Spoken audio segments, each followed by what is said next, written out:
Welcome to the Ascend Your Success podcast. Whether you're just starting out or are a veteran looking to grow your business, you're in the right place. Join us to learn how to achieve financial freedom while working and living life on your own terms. Hear valuable insights, strategies, and interviews with successful entrepreneurs. Get ready to achieve the success you've always dreamed of. Ready? Let's go.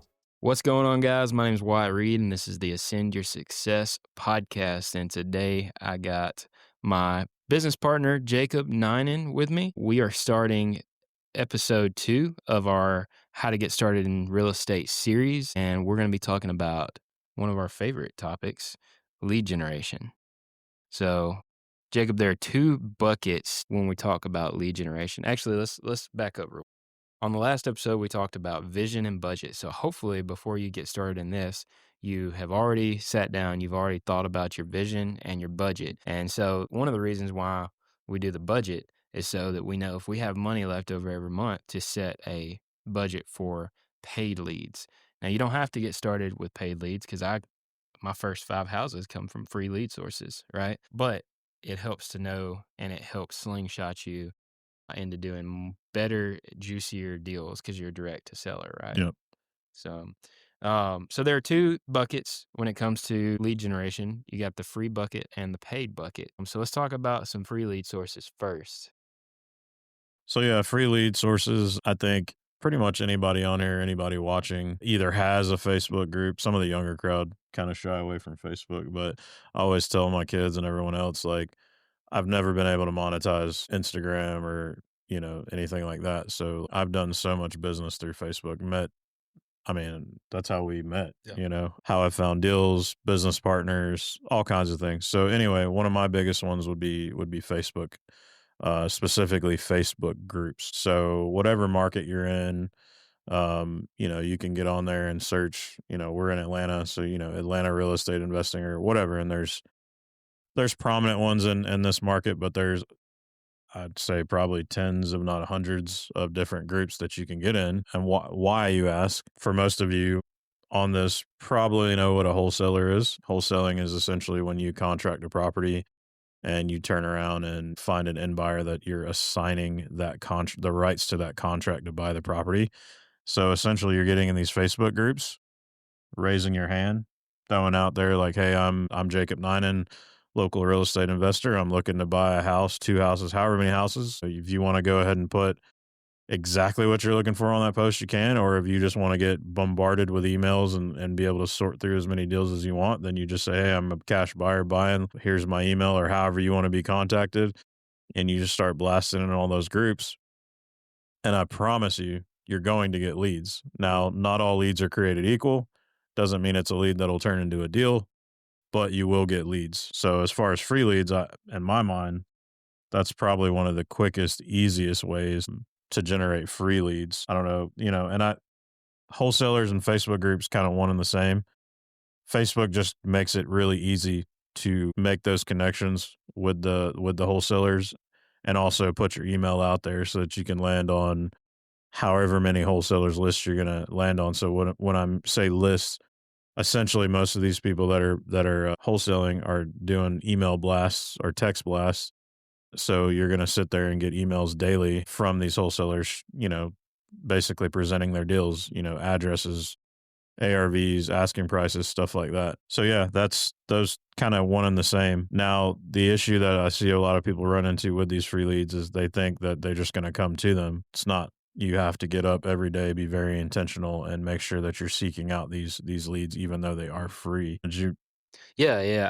I want to take a quick step back real quick because we often talk at a 10 because that's just where we're at this point, right? And a lot of you guys are just getting started. So a lead and a deal are 2 different things, right? A lead is somebody who raises their hand, right? And says, hey, I'm interested in buying, or I'm interested in selling, or something like that. It's just somebody who raises their hand. It doesn't mean that it's a good deal, right?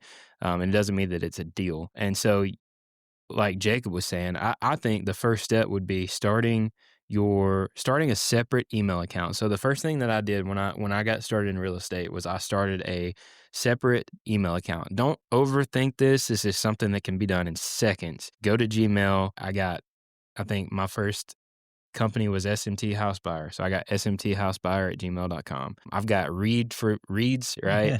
Wyatt buys houses, Jacob buys houses, homes, properties, whatever. Don't overthink it. Just get it because you're only using it to get leads. So don't overthink that. So get a new email account and go on these Facebook groups. And this is how I got my first 5 houses.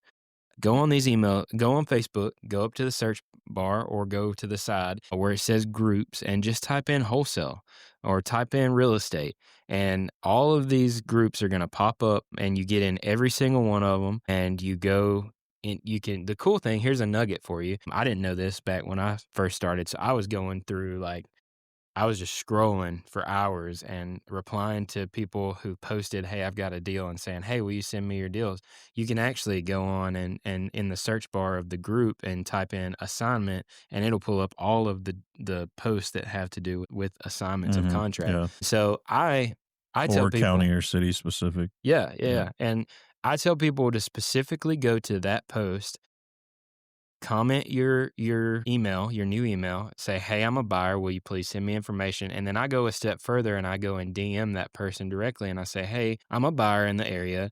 Will you please send me what you've got active now? Because what I seen was that if I commented on that one post, then I would get that deal, get that lead, right? But if I went and I DM'd them and I said, hey, will you send me everything you have active? I would actually get 2 or 3 leads from that person. And so it's just a way to get a few more leads up, right?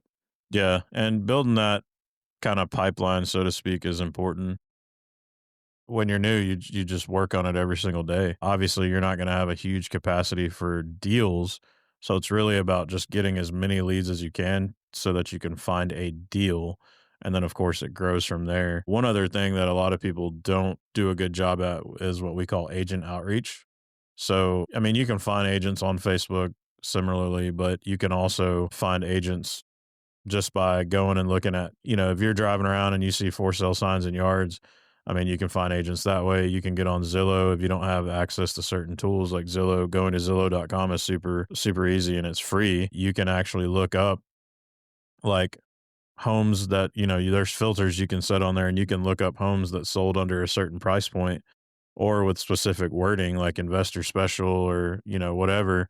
And you look up the agents that are listing these things and you can reach out to these agents. Usually at the bottom of the listing is like an email or a phone number that you can contact them. And you can, say, hey, I'm a cash buyer. I'm looking for deals. Here's what I'm looking for. If you ever come across something that doesn't, fit the typical real estate, listing, things that's going to need repairs, or this person is more, open to potentially taking a cash offer. It is menial and it's going to take some time. But the thing is once you start closing deals, if you have a realtor or a real estate agent that you're able to connect with that will actually send you some leads and you end up actually closing one of those, you're going to be their first call or one of their first calls moving forward. So it takes a little bit of time, but it'll produce. I mean, I know people. There's a friend of ours, mutual friend, that's in the South Alabama market. Based on what I know, he gets 70% of his deals from real estate agents, and he's doing high volume. He's doing 60 plus deals a year. Yeah. And I know well over half of his deals come from real estate agents who he built a relationship with and they trust him to close. And so now and that's free marketing, that he's doing that much volume and not spending a dime for it. I mean, he's probably having lunch with these people and taking them out, not to bunny trail, but still the point is it's extremely cheap, if not free. And to this day, 6 years later, my acquisitions guys still make 5 to 8 offers a day on the MLS. So you go do exactly what Jacob said. Sit down, give yourself an hour, sit down, get on Zillow, and you can go through. For me, I like to filter things, which you could be in a different market, like Jacob's in a different market and it's going to be different for him. I filter under $200,000 properties and we just go from there. Like Jacob said, if you click on that property and you scroll down towards the bottom, the agent will be on there that listed it. Their phone number will be on there. And we're just sending texts saying, hey, I'm a local investor in the area. I seen you have this house listed on 123 Main Street. I've got, do we give the offer right there? I think we do. We say, hey, Yeah. Well, we'd yeah. like to make an offer on Yeah. it, a cash Texting, offer. you're just trying to open up the conversation. We do both. We text, we email. A lot of agents are really good at checking their email a lot of agents aren't good at checking anything, but most of the agents that we're getting responses back from, we're getting back via email. It's just easier to track, and you can kind of present in a formal capacity like an offer, because the last thing you want to do is go waste another agent's time who's sitting there and writing offers for you, especially when you're doing this in bulk or in volume. You're kind of checking the temperature. But yeah, like you said, it costs you your time, but this is stuff you could do on your lunch break while you're, at the W-2. You go out into the car, get on your laptop and filter up, send some emails, send some text messages. Like, this is stuff you can do, stuff that I did to start bringing in deals. And I think it's a very undervalued thing with the real estate agent outreach thing. Because what I always tell my team is we're looking for motivated sellers. Who is more motivated than someone that has their house listed for sale? Like, clearly we've already checked the biggest box, and that's, do you want to sell your house? Clearly the answer is yes. Yeah. So a couple things I'll add with that, not to go too deep in the weeds on it, but he did mention filtering under a certain price point. Obviously that's going to be market specific, depending on what market you're in. Where the low side of pricing is. And then also I would include days on market. If I listed my house yesterday and you're reaching out to me trying to buy my house for half of what I have it listed for, chances are you're not going to get a response from me. Or, from some people, you might get a colorful response. But if you're looking at homes that have been on the market 45, 60, 90 plus days and it's not sold, clearly there's a problem, whether it's with the property or the person's just not willing to negotiate, whatever, you don't know. But regardless is, it's been on the market for a while. Chances are that their motivation level has increased, usually increased significantly. One thing I'll point out is when you're looking at photos, if you notice the house is empty, that's also another kind of sign, like either they lived there and they moved out, or it was a rental property and they got a bad tenant out or whatever. But long story short, if the place is empty, no one's monetizing it as a rental. And if it's empty and they're not living there anymore, now they're covering sometimes 2 mortgages. So that pressure is there. So that's kind of a nugget to look for. Not saying I want you to go and mine through every listing and see if there's no furniture in it. Doesn't mean that there's plenty of deals you'll find where someone's still living in it or they have a tenant. You just never know. But the days on market is kind of an indicator. One thing that it's probably beat to death, you guys have heard it a million times, but driving for dollars, in the grand scheme of things, is free, other than costing you some time and some gas to ride around. I did do this early on in my career. I don't necessarily believe it to be like a scalable model, but as far as like what we're talking here with getting your first deal or getting a first few deals, it's definitely valuable. And the beauty of the driving for dollars list is it's organic and no one else in the world has that specific list. Now, there may be properties you find and you write down or tag, however you want to do it, that end up on someone else's list because it's specifically something going on with that house that allowed it to be in a data set somewhere that someone could pull. But I don't know of any data list out there that pulls a list for tall grass. Right. Or, that kind of stuff. So we have found deals that way. We've made pretty good profits on deals that way. So yeah. And we're not talking about doing anything crazy. Mhm. Your drive to work, to and from work, or your drive to drop your kids off at school, or the drive on the way to the grocery store. There might be a couple of neighborhoods in that direction. Peel off into those neighborhoods and just keep your eyes up. Look for distress. Look for, is the mailbox overflowing with mail? Meaning maybe it's vacant. Is the place look run down? What does that mean usually? That the person either A, it's abandoned, or B, the person just financially can't afford to keep up the house. Normally, not saying always, but there's other factors lining up now. And now we're looking at financial distress to where potentially this person's open to an offer. Things just like that. Or just look for the ugliest house in the best Best neighborhoods, neighborhood. because we have a flip going on in a very, very nice neighborhood in Huntsville. And every time we drive there are a couple of houses that just like really don't, they're outdated. They don't fit what's around them, Yeah. right? They've been there for so long, nobody's updated them. And so what we'll do, and we'll talk about this in the paid leads, is we will skip trace those houses using PropStream, and we'll get those people's phone numbers and we'll call them and we'll say, hey, are you interested in selling your house? And so, but I did want to back up just a little bit and say, I know what you're thinking right now, listening to all of this. Hey, this is great. This is cool. But I don't even know what to say whenever I do reach out to these people. I don't even know how to run numbers. So our next episode is going to be on how to communicate with people.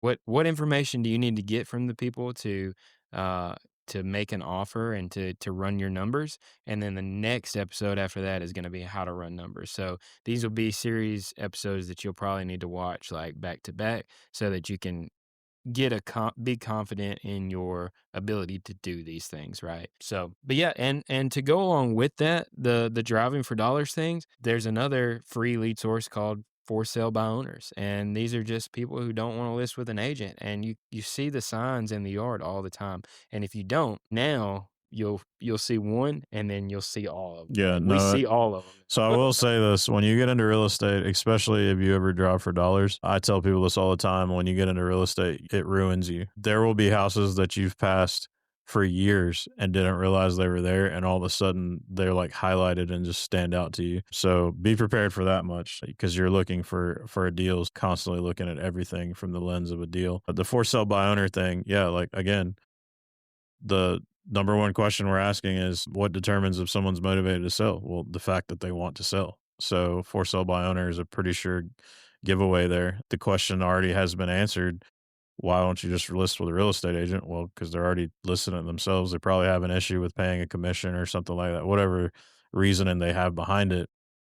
But now you're negotiating directly with the seller. So that's a pretty good option. As far as the free leads, there's some more granular things we could talk about with that, but from just a surface level there. I'd say these are the top ones Ones. that we use and we see people use and we teach people to use because they work, Yeah. right? There are several more. You can go on YouTube, you can go on Bigger Pockets, you can go on ChatGPT, you can find hundreds and hundreds of strategies to do this, but we're going to tell you what we use and what works for us. And we use this every day in our business. We're Mhm. still buying deals from wholesalers. We're still working with agents. Don't really do the driving for dollars thing that much. I mean, if I see something, I might shoot a text to one of my guys and say, hey, this is an address. Can you check into this and let's see how we can contact the seller? But as far as the Facebook groups, the wholesalers, the real estate agent outreach, I mean, we use that all the time. The last couple of flips I bought were from wholesalers. So yeah, super powerful. Doesn't matter at what level you're at. And I know guys that are doing way more than me operationally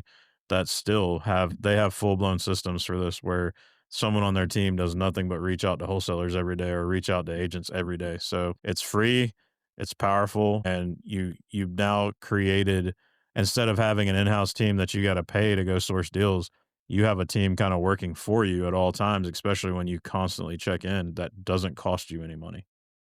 So funny because before we started this episode, we said we're going to hard stop this at 20 minutes. Well, it's been 20 minutes Yeah. and we're halfway through. So let's finish this off. For me, when I first started in real estate, I'd done the free leads because I was living paycheck to paycheck. So should we make this one with paid leads, or should we do another one for paid leads? I think we can just do this whole This one, thing. okay. Do this whole thing. Get it.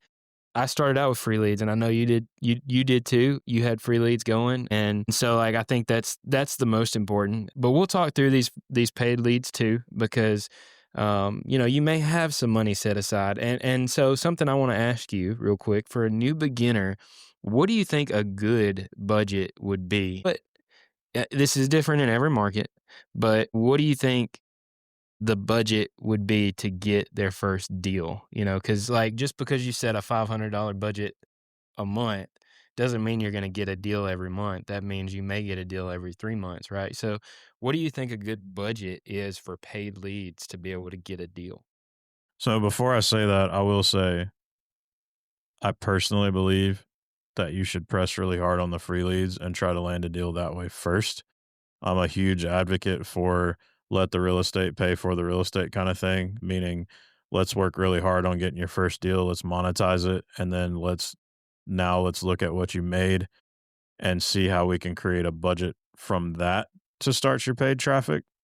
But assuming that, kind of like my route, or you had the ability and the money to kind of set a budget to begin with, It's really just going to be based on your individual budget. I don't know that I could place a specific number on it just because not everyone is created equal in the terms of what their budgets look like. Mm. But what's more important to me than the dollar amount is setting a budget where you can run it for a certain period of time. So we'll just use a round number, let's say $1,000. If you said, I have $1,000 right now, I can commit to paid leads or paid marketing. I'm going to say, hey, great. How can we stretch that over the course of 90 days? Let's call it 3 months. Because very rarely will you do marketing and like immediately get a deal. I say very rarely, it happens, Yeah. but we more times than not find people get discouraged because they take their entire amount that they had, whether it's their savings or whatever, they sold something and had some money and they spend it all at one time. And 30 days go by and they don't get a deal and they think, oh, this isn't for me, or this is a scam, or this doesn't work, or whatever, when they could have built that up. And like, I know $1,000 in the grand scheme of things isn't a lot of money when it comes to marketing, but if you would have chopped it up over the course of 3 months and you could have consistently done something, you'll see much more fruit yielded in the consistency than you will in just the one big shot. So when it comes to the paid stuff, that's what I usually like to. Anybody that's already in our program or in the mastermind is watching this, they're going to be like, Jacob has preached this to me over and over. Like, if I got a deal closing next week, I'm going to make $20,000. And after I pay myself and pay this and pay off these things I have, I'm going to have $7,000. I've only been, and I'm like, great. And they're like, yeah, I've only been spending like $2,000 every 3 months on marketing. I'm thinking about upping it to 7. And I'm like, well, are you even built for that? Yeah. And also, why would you do that? Like, okay, let's baby step it here. Like we're gonna do this in segments. We don't have to throw it all down at one time. And what I've also found in that is you find out quickly that you don't have an operation big enough to handle $7,000 in marketing where you have an operation big enough to handle $2,000. So not to go off on that tangent, but I think it's important to know. So yeah, what I feel like is more important than that. Clearly you can start a campaign, $500, something along those lines, a small batch Campaign. postcard campaign. We say postcard campaign, we're talking about direct mail. Direct mail is you're sending mail out to specific sellers or specific homeowners based on data that's been aggregated by these companies that we use, like REI Print Mail is one of them, where they're the data people. They're the ones that are finding the motivated sellers, the distressed properties. And then you're just simply saying, here's my area, here's what I'd like to spend. And they're going to do the work with you to determine what needs to be done. But to send a small batch campaign over the course of 4 weeks, you're looking at probably $500. So on the low side scale, I'd say, yeah, for $500, which $500 may be like $1 million to somebody watching this right now. $500 may be like a drop in the bucket to some people watching right now. But either way, regardless of which side you're on, you should be able to do some form of paid marketing for a consistent 30 days with about $500. Yeah, and I'll preface that by saying this: it truly, truly depends on your market because, if I say I'm going to spend $500 a month in Atlanta, I'm probably not going to get a deal for 4 or 6 months, right? Mhm. But we have a student in Kentucky, Nowheresville, Kentucky. He'll drop 500 and get like 2 deals that month, right? Yeah, I think he had some ridiculous response rate. It was like 60%. Yeah, it's it was insane. insane. So it depends on that. And I want to say this too. My first ever postcard campaign that I did, I went on PropStream and I created my own postcard and I put the wording that I thought I would like and this, that, and the other. And I done everything. And I pulled the list of the people that I thought would sell their house. And I spent like $2,000 and didn't get a single deal. Number one, because I done all of that myself and I wasn't an expert in knowing what people need to see versus what I think they need to see. And number two, I wasn't consistent. I done exactly what you did and I spent all my money on the first month. Got a lot of phone calls, but didn't close any deals. And so it's important to for me anyways, I've evolved as a coach, right? You don't know what you don't know. And so I went from telling people, hey, do this to now when we push paid marketing, we push done for you systems because there are companies out there that have data that do this nationwide It's a little bit more expensive, but I think it's so important to let the experts do what the experts do, which is why we work with REI Print Mail. And if you want to work with any of these guys, we're going to talk about some other guys too. If you want to work with the same people that we work with, we're going to put all of the links below in the notes so that you can work with the same people and also get discounts because you came through us. Postcards was my first paid, well, not my first paid lead source, but it was definitely efficient in what we did once we let the experts handle it and tell us, hey, in your area, you probably need to spend around this much to get a deal. And this is the type of postcards we're going to send. And this is the list that we're going to hit too. They do it all for you. That's why I say it's done for you. And I will always use experts to do that because that response rate was way better and we got deals and Yeah. So you're a real estate investor. You're not a data scientist. You're not a marketing expert. I mean, you'll hear people throw it around constantly. You're sales and marketing, sales and marketing. Yes, sales is super key, but understanding your marketing is great and knowing it. But at some point you get to the realization that you got to let the expert handle the marketing and let you work on, the sales and the business side of things. I don't personally think you should be an expert in everything either way. Yeah, I mean, do we want to keep going into this? Yeah, Or? no, I'll say this. Postcards are on the more expensive side of the lead generation thing. You're looking at like 60, 70 cents for a postcard campaign per postcard. And so you can see how that kind of adds up. But a cheaper form of paid marketing would be something like a Lead Mining Pros, where it's texting and cold calling, right? And so again, like Jacob said, not all leads are equal, but these cold calling and texting leads are probably less motivated to sell because you're reaching out to them, texting them, calling them out of the blue. You're doing the same thing for the postcards, but the postcards go out, they hit mailboxes, and people actually call you back, right? So it's more inbound than it is outbound. And with the texting and cold calling, that's more outbound, right? So the analogy or scenario I like to give people is, how do you hit more home runs? And the answer I give is more at bats. So cold calling and texting is going to give you more at bats. It's going to bring in more leads. Now, like Wyatt said, not all leads are created equal. Clearly, I think anybody on here, regardless if you're in real estate or not, has enough sense to know that cold outreach, me just randomly calling you or texting you, obviously you're on a list that we've pulled or somehow we've clearly saw that there's some kind of motivation you should have to potentially want to sell your house. But as you all know, if I'm calling you to see if you want to sell your house, I don't know, like I'm hoping you answer the phone and say, yeah, I'd be interested. Whereas if you're getting a letter in the mail and you read it and go, you know what, I am interested, and you're calling in, clearly that's going to be a different kind of way of handling that lead.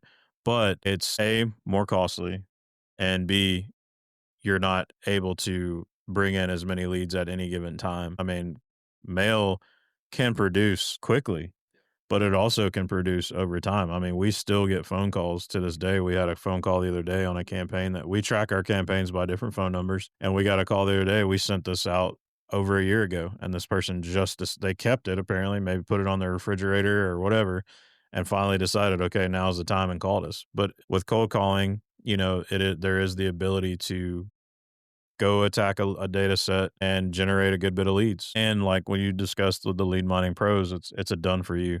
So one thing, not to go too deep in the weeds with cold calling, but you can Google it and take 30 seconds of research and know that there's definitely some regulation and some kind of regulatory things and rules you have to follow. Building out your own cold calling operation is great. We ran a really large cold calling operation within our business for a very long time and did really well with it. But again, there's always looking over your shoulder. Are you keeping up with regulation? Are you following the rules properly? That kind of stuff. Whereas a lead mining, it's a done for you. So you're not worrying about the compliance and are things being done correctly? Like they're making sure that's done correctly. as well as the texting. So Literally, all you do is get emails sent to you and saying, hey, these people reached out. Here's what they said. I think the cold calling leads are better than the texting leads because they're literally for just sure. sending you the text. But you get more detail from the cold calling leads. And like you said, we don't need to get in the weeds because we're already at 30 minutes. But these are our main 2 paid lead campaigns that we do and that we teach beginners to do because they're more along the lines of the cheaper versions. There's so many more paid avenues that you can go to, PPL, PPC, SEO, Facebook ads, bandit signs. I mean, there's so many more that you can do. But again, we want to tell you what's working for us and what is best for newer beginners to get started with. And so just to kind of tidy all of this up, you got your budget set. Now we need to understand, are we going to do free leads or are we going to do paid leads? And if we do paid leads, we still need to do free leads. Yeah. Never stop doing free leads. Right. And also your free leads are going to give you more confidence, right? And so being able to move into the next series, which is how to communicate with leads, how to qualify leads, how to make sure, is it a lead or is it a good deal? That's our next series episode. But I just want to say before we finish this off that with your free leads, most of the time you are not direct to seller, right? You're either going through an agent or a wholesaler and you're working with them. So it's a completely different conversation than if you do these postcards and these lead mining pros where you're directly talking to the seller. And that's what we're going to talk about on this next series of how to communicate with sellers and how to vet leads. Absolutely. Cool. Well, hey guys, if you heard something you liked or you're like, man, I love this, but I really need some help. I need somebody to hold my hand while I'm doing this and tell me, should I do the postcard? Should I do the lead mining? Should I do wholesaler outreach? Like I'm having a hard time deciding what I want to do. Go to ascendyoursuccess.com, fill out the form, and we will talk to you and we'll go through that with you and we'll hold your hand through the process. We'll see. We don't have a VA team. It's just us. So you'll be talking directly to me or Jacob and, we'll figure out, hey, are you a good fit for our community or are we a good fit for you? And so whether you're in or out, we'll see you on the next one. Take care, guys.